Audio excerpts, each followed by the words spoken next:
अमर बारी में पताल टुरा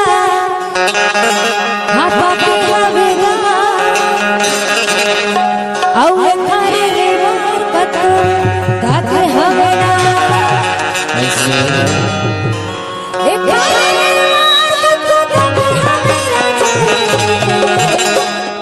औ थारे रे कतो दाते हवे विजयेश्वर नाटक म्यूजिक आप सभी का हार्दिक स्वागत करता है।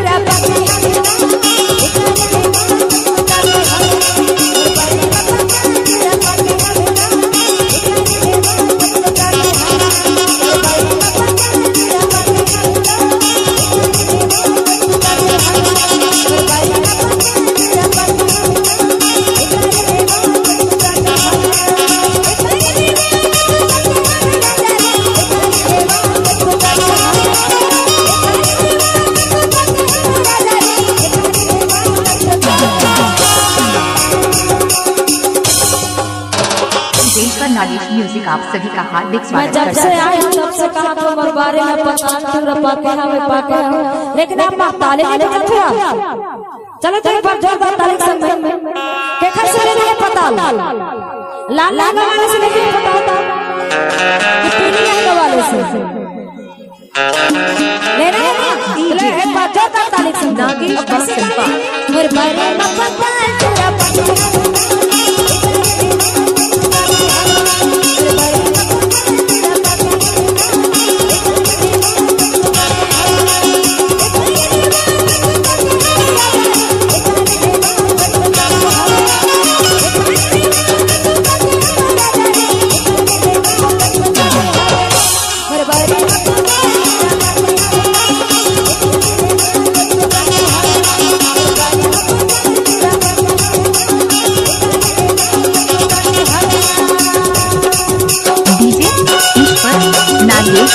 बासिंग पार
नागेश म्यूजिक आप सभी का हार्दिक स्वागत करता है।